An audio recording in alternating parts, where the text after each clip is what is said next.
When you perform the bed bathing, make sure you have someone to assist you with getting the water. Okay, so before we wash the face, Ma'am Vivian will show you how to make a bath mitt. There are two methods. We have the triangular and then the rectangular method. So the purpose of the bath mitt is that it will prevent any loose ends. It retains water more securely than loosely held na cloth, and it prevents the ends from dragging across the skin of the patient. So what Ma'am Vivian did is the rectangular method. That one is the triangular method.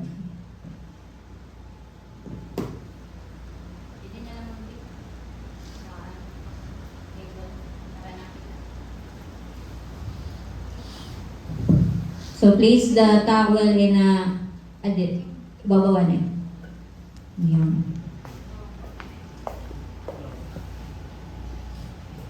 So the top first going to your palm, and then the right, and then the left. Or either kunhain man. And then you tuck the excess inside. Sige. That's the triangular method. For the rectangular method, you place the towel lengthwise, fold it towards the center, and then from top, you tuck it in the middle of your palm. Okay? Sige. So that's your bath mitt. And washing the face, you only use water, no other products. Because the face tends to dry more than any parts of the body because it is more exposed to air. So make sure you wet the bath mitt with the water, clean water. And then the first thing that we will wash is the client's eyes. You use a separate corner for each washcloth for each eye, and then you wash it from inner to outer canthus so that water does not go inside the nasal lacrimal ducts. So you start from the area away from it. You start with. So again, use a separate corner of the bath mitt for each stroke and each eye. So from inner to outer canthus.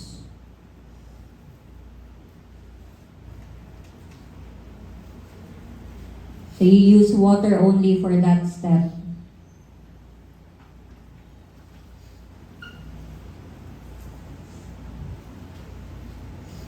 When you wipe it from when you use a different side of the bath mitt, it also prevents transmission of microorganism from one eye to the other.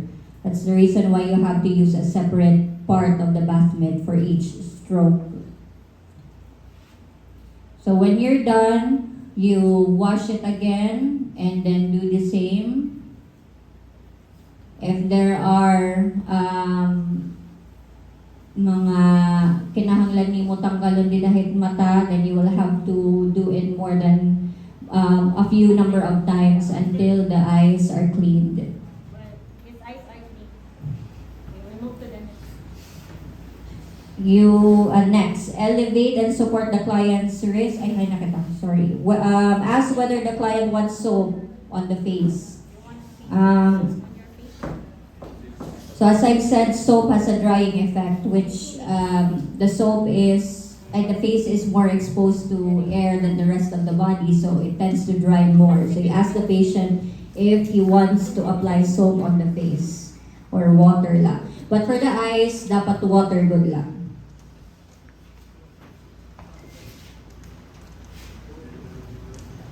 No soap on the face. Okay. Again, you start from the area away from it. Okay. So again, use different strokes. We have this corner, the center, and then the other corner. Okay. So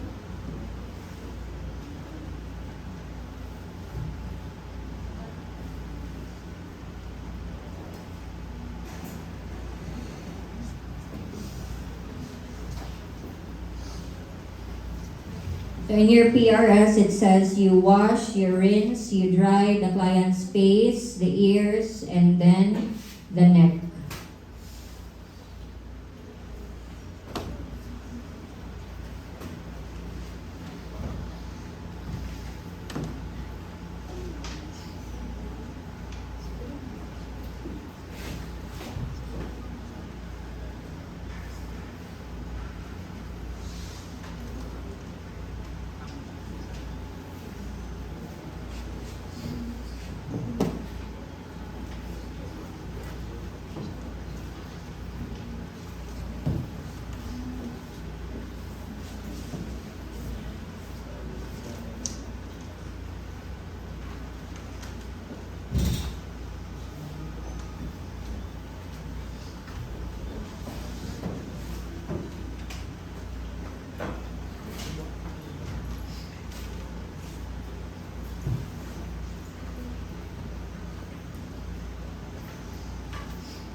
How many times do you have to wash?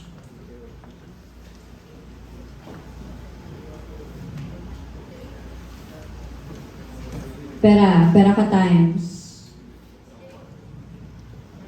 Is it a question? 3?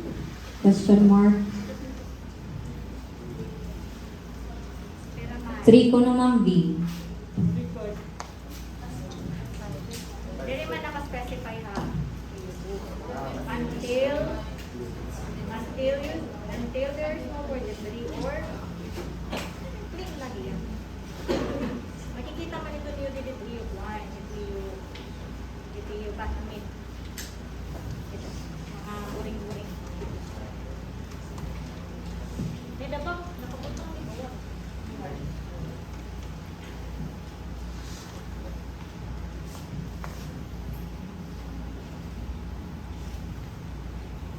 So the principle when you're washing the face, just like with any other clean or septic technique, is from the cleanest to the dirtiest area, and you will have to work yourself downward. So same with the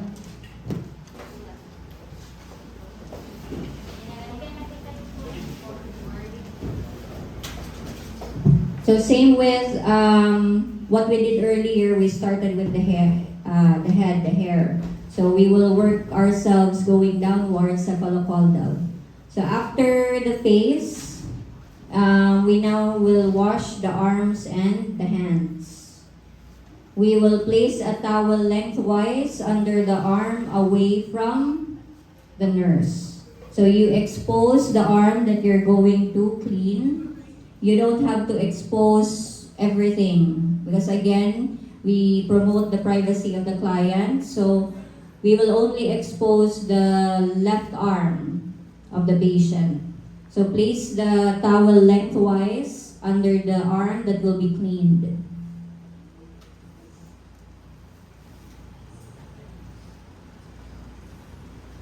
What's the purpose of the towel?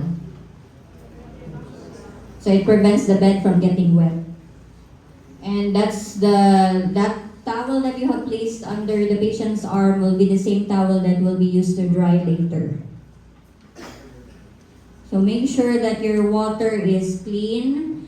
The frequency of changing the water of the basin that you use for cleansing would depend on how much, kung mahugaw na bahiya, that's the time that you will have to change it.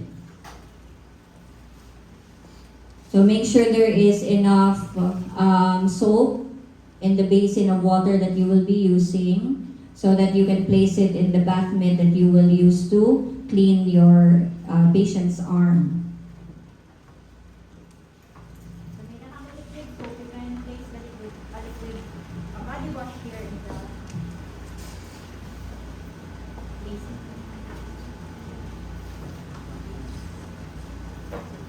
So we will wash the hands first. So our principle again is from the cleanest to the dirtiest area. So the dirtiest area here is the axilla. So we will work from the hands going to the shoulder. the shoulder, including the axilla. So wash the hands first. You place a basin of water under the patient's hand so that you can wash the hands of the patient.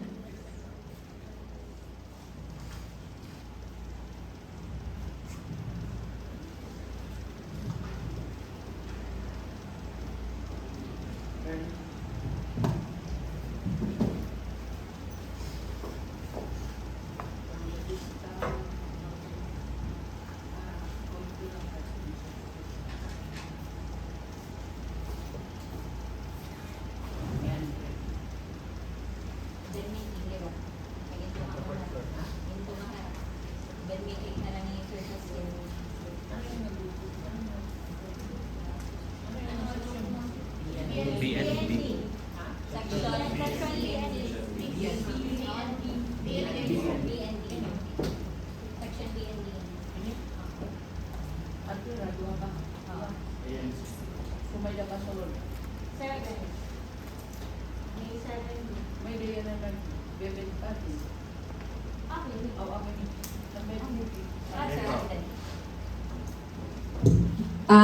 Later, when you observe Ma'am Vivian for washing the arm, it's from you're going to use firm long strokes and from distal to proximal so that there will be a good circulation to promote good venous blood return. So after washing the hands, Ma'am Vivian will now wash the arm. And again, our principle is from cleanest to dirtiest. So Ma'am Vivian will start from the wrist, going to the shoulder, including the axilla, in using firm long strokes.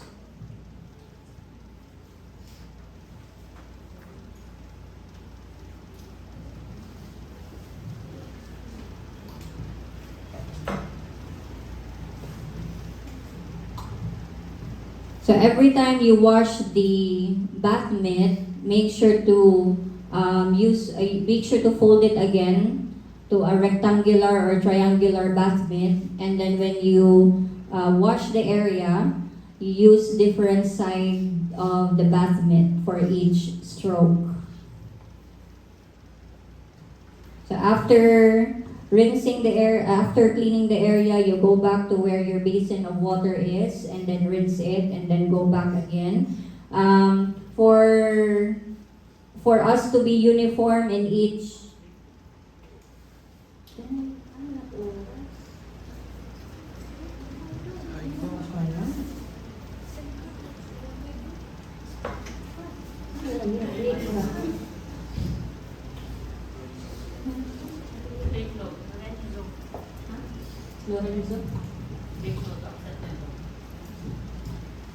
Okay, so notice that Ma'am Vivian is using different strokes. So pagka di hit dapit na hit shoulder, you will include the axilla.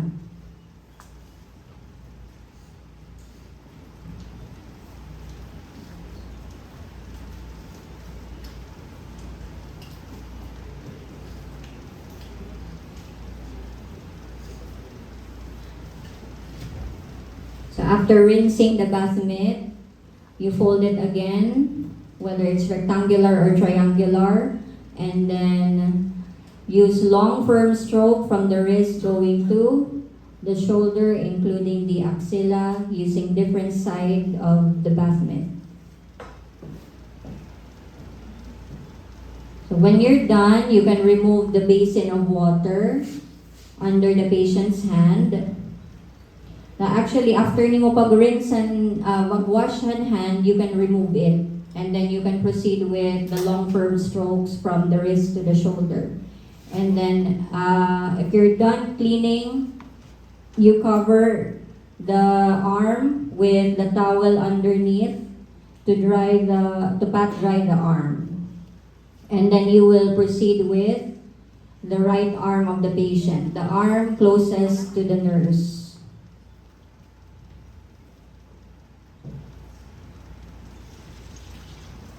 Make sure to dry properly, including the interdigital spaces of the hand. Okay, and then if you're done drying, cover that part that is exposed, that's already clean. You can replace the bath blanket, cover it again, and then you move on to the right arm of the patient. So the part that is closest to the nurse. So expose only the part that you will be cleaning to promote privacy. Place the towel under the arm lengthwise, and you will do the same procedure. So the first is rinsing the hand. You place the basin of water under the patient's hand.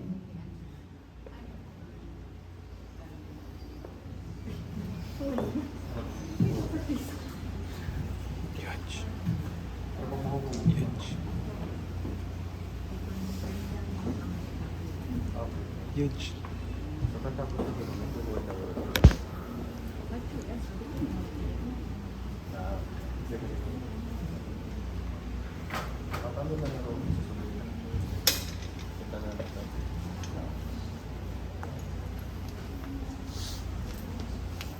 Okay, so place the right hand of the patient under the basin of water and clean the hand.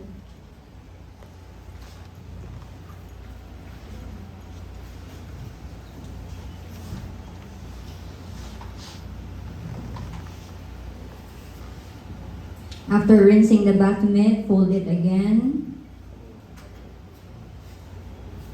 Ma'am Vivian is using the rectangular method. And then wash the hand.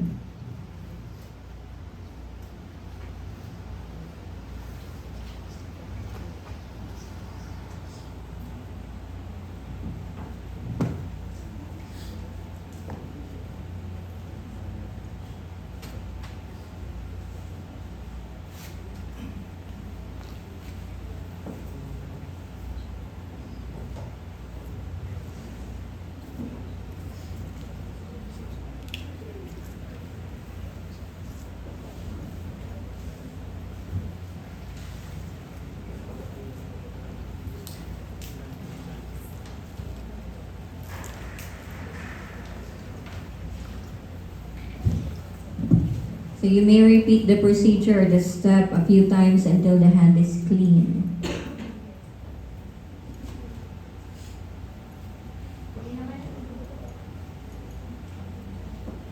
So if it is already clean, you can just remove the casing.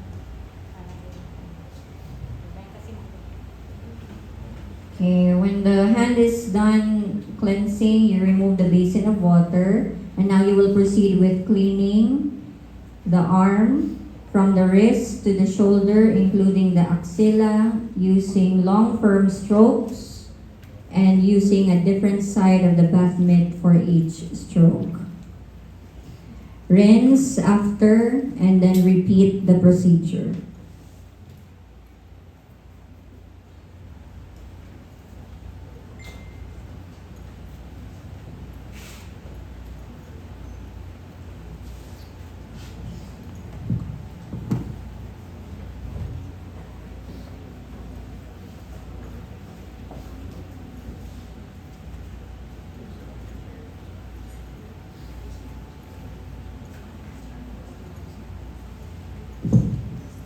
Girls, we already mentioned that you have to be in proper grooming.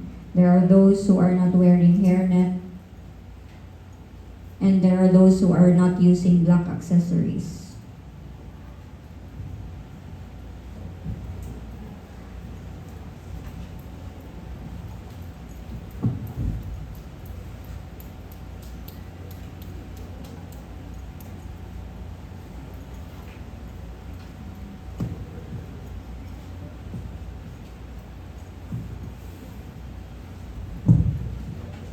Hindi, kanina ka pa ginyak na nila. Hindi rin naka-hairnet.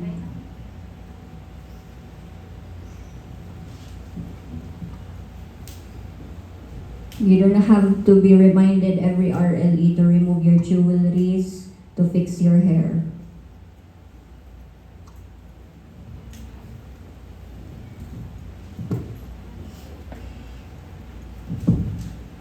So, after the arms, we will now wash the chest and abdomen.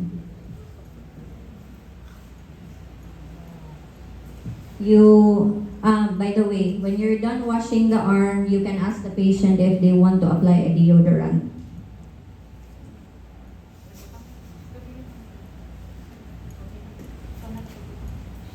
Yan, alam ko lumabutan niya. So wash the chest next. So you place a bath towel lengthwise over the chest. You fold the bath blanket down to the client's pubic area. So before you pull down the bath blanket, make sure the towel is already on top so as not to expose the client, because again, we promote privacy. So once the towel is already on top, that's the time that you will roll the bath blanket down to the pubic area. So when you wash the chest, you will only expose the part that will be washed. You don't have to put down the towel, so you will have to work your way while the towel is lifted so as not to expose the patient. So you lift the bath towel off the patient's chest, and then you bathe the chest and abdomen with your mitted hand, and you will still use the same stroke, long firm stroke, and then you rinse and dry. You will have to repeat it a few times until the area is clean. So Ma'am Vivian is now washing the bath mitt. The basin of water is already filled with soap. It can be a bar soap or a liquid soap. So after you rinse it, fold it using the rectangular or triangular method, and then you lift the towel and you use long firm strokes in washing the chest and the abdomen. So again, you just have to lift the towel, make sure you're still covering the patient so as not to expose the patient unnecessarily, and use long firm strokes.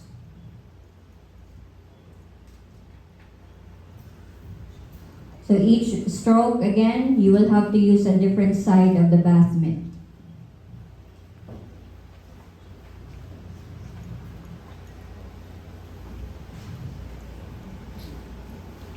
So rinse after cleaning and then repeat the process.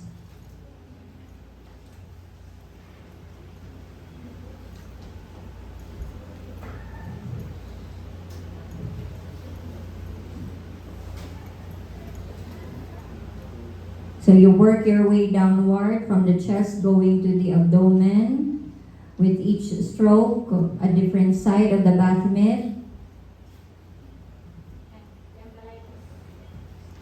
Don't forget to clean the umbilicus because it's still part of the abdomen. And if it's a female, di ba, may breast man. Female, di ba? So, you do the figure of 8. You do the figure of 8. You start from Your stroke for female patients, particularly those who are big-breasted, make sure that you clean properly the underside of the breast. So you will use the figure of 8. So let's say, for example, female Natalie. So when you perform your figure of 8, you start from the area away from it first. Use different strokes. 1, 2, 3. Balik ka lewat na to area. Okay? Gets you? You get it on video? Okay. So for overweight patient, you pay close attention or clean the area that has skin folds. So make sure you clean those areas as well.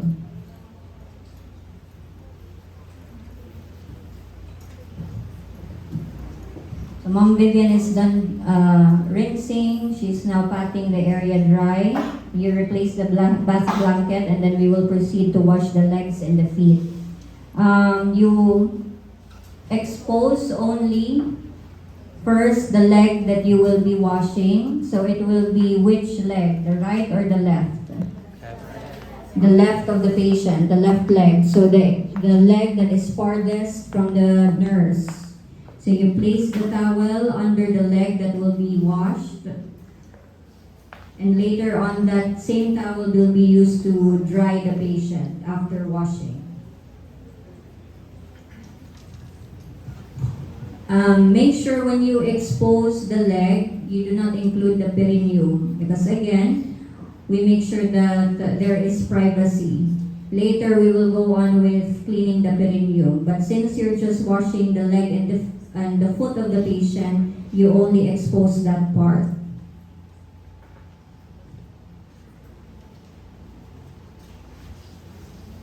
So the towel is placed lengthwise, and same step will be used. As with the hands earlier, so you wash the feet first, you place a basin of water under the foot of the patient, and you wash and rinse and dry. After washing the foot of the patient, you proceed with washing the leg. We will use the same procedure or step. Ma'am Vivian later will wash the leg using long firm strokes from the ankle going to the perineum.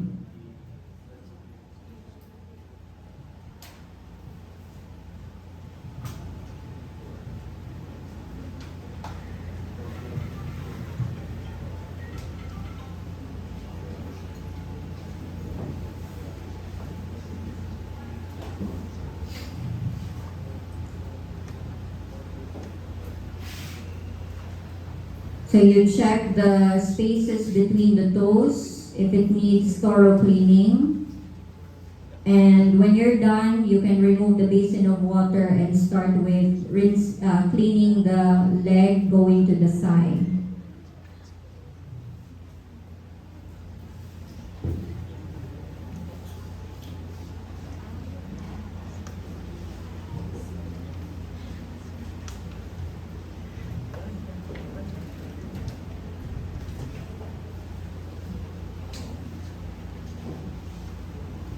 So Ma'am Vivian will start washing the leg. So from the ankle, legs, knees to the thigh. And long, smooth, firm stroke from distal to proximal. The reason for this is it promotes good venous blood flow return. So we are promoting good circulation. So each stroke, again, you use a different side of the bath mitt. And then when you're done, you rinse and then you repeat.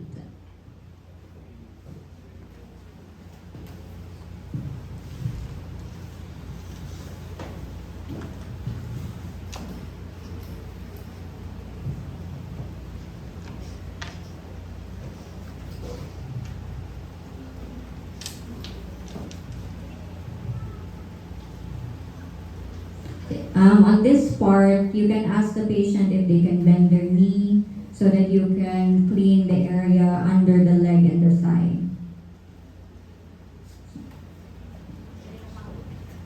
Basta you include the inguinal area. Okay?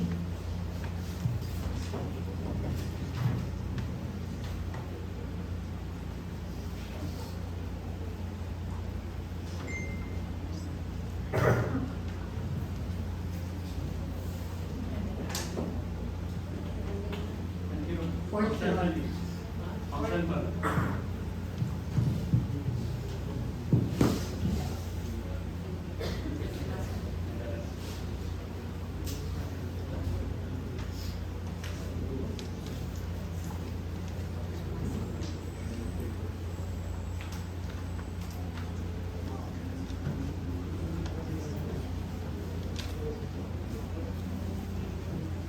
Okay, so since we're done with the leg and the foot, make sure you replace the basin of water that was used before proceeding with the next leg. But as I've said earlier, you will have to check the basin of water. If it needs replacing, then you can replace it. You don't have to wait for the foot and leg part before replacing it with a new set of clean water. Okay, so after drying, we remove the towel underneath the leg. We cover the leg with the bath blanket and we proceed with the next leg. So this time the leg closest to the nurse, which is the right leg. We only expose the part that we will be washing. So place the towel lengthwise underneath the leg that we are washing. Then we place a basin of water under the foot of the patient. So you can ask the patient to bend their knee so that the foot of the patient will be immersed in water. And then you wash.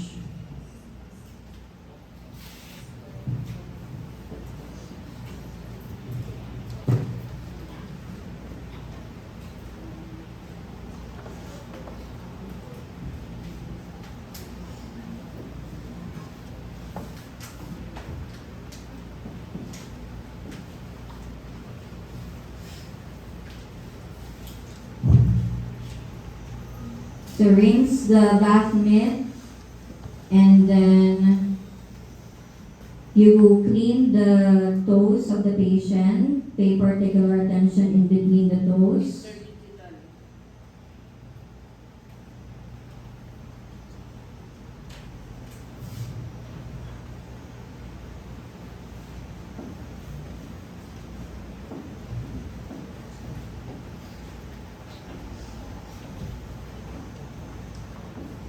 Okay, when you're done rinsing the toes and the feet, you can now remove the basin of water and you will now proceed with cleaning the leg going to the thigh.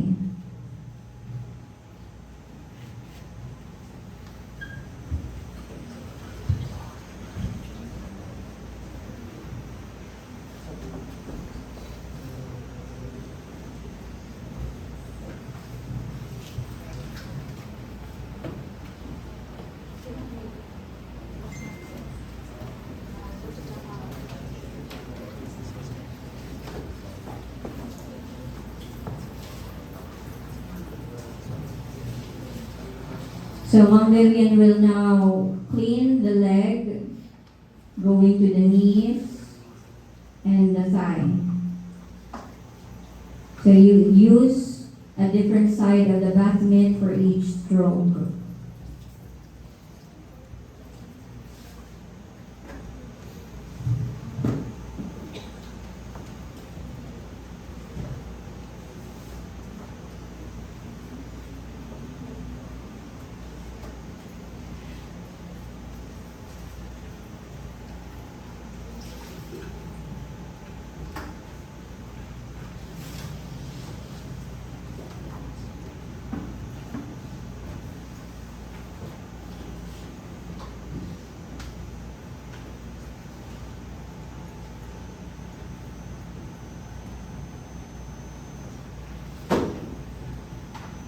So you will repeat the step until the area is clean. So after cleaning, you rinse and then repeat the procedure.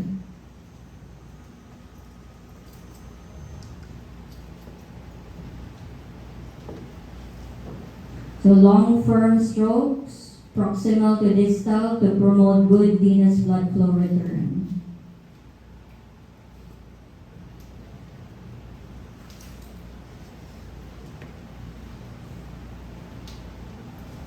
If the patient smells due to perspiration or talagang wala puro karibo, put soap anay, imo, labakara.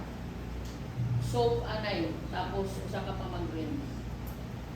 Kahit di rito makukuha ng pahok, wala.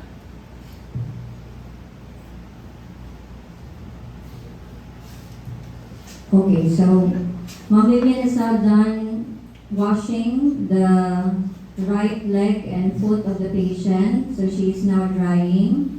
When you're done drying, you cover the patient and remove the towel underneath. Then we will now proceed with washing the back.